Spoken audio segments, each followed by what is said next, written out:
C53. Color gold.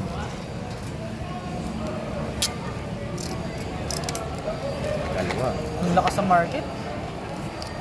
Market. Ang lakas sa market, oh. C53. C53 oh, sabay binili. Evidence.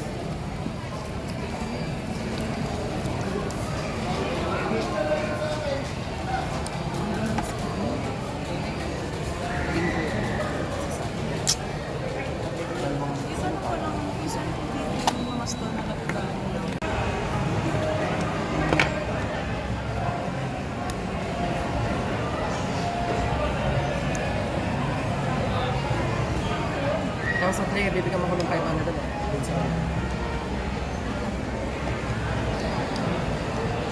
Yun sir, hindi na siya expandable sa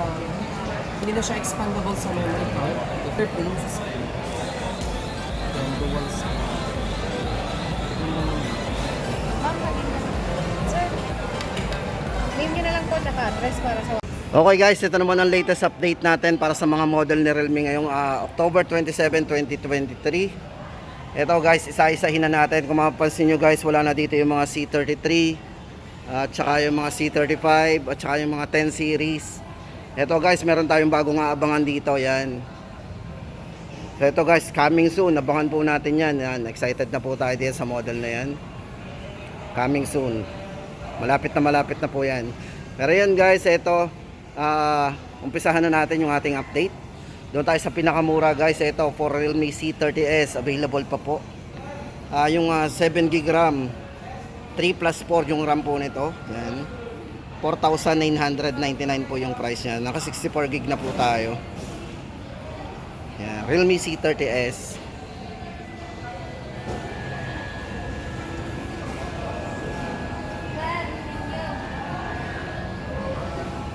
So yun guys, sa mga naghahanap ng budget po ni Realme, ito available po sa Realme C30s. Ayan, visit lang po kayo dito sa SM City Lipa. Kasi suki natin yung mga yan. Tapos ito guys, para dito naman kay Realme C51, yung bagong release po ni Realme. Ayan, may dalawang variants po tayong pagpipilian guys. Kung okay na sa inyo yung 64GB, meron po yan. Ito ang RAM po nito, naka 7GB RAM din po yan. Then 64GB internal storage. Then yung isang variant po naman niya 6,499. Ito naman po ay naka 8GB RAM plus 128 na po ang internal storage. At para doon sa kanyang highlights guys, ito po yung pinakabago sa kanya. Sa halagang ganon, 4,999, naka 33 watts na po yan. Mabilis mag-charge, superbook. Then naka 90Hz na po yung refresh rate. Size po ng screen nito is naka 6.7 high definition display po yan. At syempre guys, meron siyang 50 megapixel na camera. So ayan ang ating Realme C51. Then maganda dito guys, naka Type-C na rin po yung kanyang charging port. Tapos ito po yung kanyang design sa likod. Ayan. So may anti-fingerprint na rin yan. Sa halagang 4,999. Ito po yung isa sa bestseller nila ngayon. Realme C51. O diba? Malinaw guys ang ating camera. Tapos ito guys, doon naman tayo sa Realme C53. So ito yung isa sa pinakamanipis. So nakaano siya oh. Ito yung charging niya. May lumalabas na capsule. 'Di ba? May kamukha yan. Ito for Realme C53 guys, ito yung ating isang variant lang to. Ito guys is 12GB RAM. So 6+6 ang RAM nito. Then 128 na po internal storage. Expandable po yan. Up to 1TB. Then dito guys, ito 7,999 po yung price natin dito. Realme C53. Ito, napakanipis nito. Ayan. Tapos yung mga specs guys, ilalagay na lang natin sa screen. So basahin natin yung kanyang mga specs na sa screen. Lalagay natin yan. Para sa mga iba pang detalye po. Ayan. Tapos yun guys, pwede dito sa credit card, naka 3 months 0 interest po yan. Sa mga major cards na meron tayo.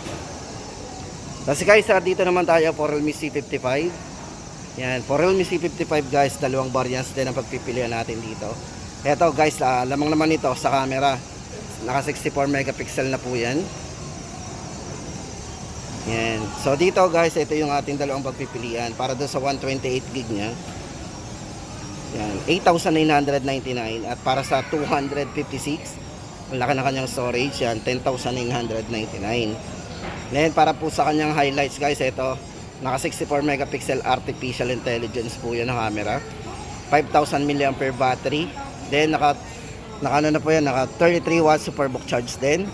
Size po ng screen nito is naka 6.7 na naka full high definition plus po yan. 90 Hz na rin po yung refresh rate nito. Yan. Yan, naka 90 Hz po ang refresh rate. Very smooth. At syempre guys, naka punch hole yung kanyang design yan. Naka punch hole display. Then, yung kanyang chipset guys, naka Helio G88 na po yan. Para sa kanyang gaming processor chipset. So yun guys, ang ating latest update para sa Realme C55.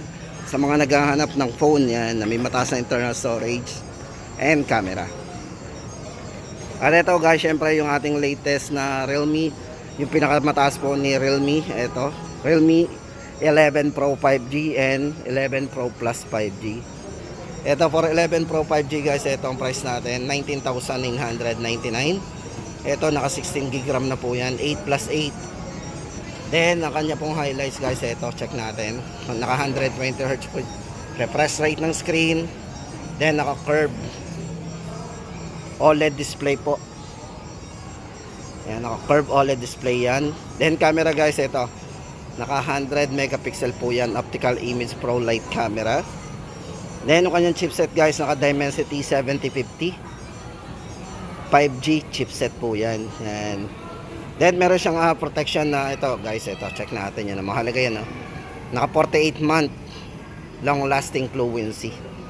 So ibig sabihin meron tayong 2 taon na talagang smooth, hindi magbabago yung performance yan. Yan. Then battery, 5,000 mAh battery na din. So yun guys ang ating update. So price natin dito is 19,999. Kitang kita guys, ano. Tapos ito naman syempre yung last sa ating listahan, ito. Yan, 11 Pro Plus 5G. Guys, ito isa sa highlights ito. Yung kanyang camera guys, ito kasi naka 200 megapixel po ang camera niyan. Meron siyang OIS, super zoom. Then naka 120 Hz po refresh rate, naka curve OLED display din po 'yan.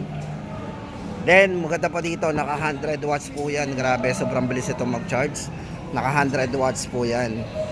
Superbook charge. Then dito guys, naka 24 gig ang RAM nito, ang taas ng RAM. Then internal storage, sobrang laki na po. 512 gig yan. Then price update natin dito, 24,999. Don't worry guys, ang maganda dito, naka-promo po yan, yung mga high-end nila. Ito pong dalawa na to is naka 12 months, 0% interest po yan sa credit cards. Yan, 0%. So wala tayong ano dyan. At syempre guys, abangan natin itong bagong release po nila. Realme 11. Yan, silip lang po tayo. Abangan po natin yung presyo. Wala pa po tayong idea dito eh.